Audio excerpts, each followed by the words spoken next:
मित्र नमस्कार.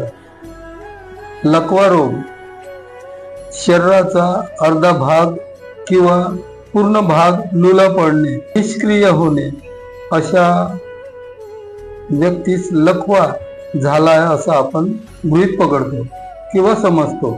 लकव्यास पक्षाघात किंवा अर्धांगवात असे नाव आहे. त्यावर एक अति रामबाण उपाय आहे. पणसाळ्याच्या दुकानातून तीळ तेल 1 पाव आणून घरी ठेवणे व आपल्या घराच्या आजूबाजूला किंवा नाल्याच्या काठावरती अश्वगंधा हे एक छोटे वनस्पती असते, हे पाहून ठेवणे. त्यापैकी जेवढे आपल्याला लागते तेवढी फांदी तोडून आणून त्याला स्वच्छ धुवून त्याचा रस 1 कप, अश्वगंधाच्या पाल्याचा रस 1 कप व तिळाचे तेल अर्धा कप एकत्र मिळवून रोज सकाळी उपाशी पोटी सेवन केल्याने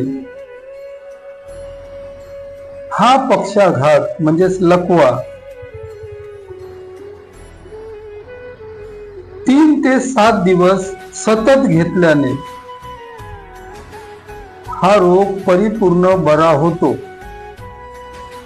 ज्या रोग्यास हा रोग झालेला आहे त्यांच्या घरच्या लोकांनी हा उपाय नक्की करून त्या रोग्यास दुरुस्त करा.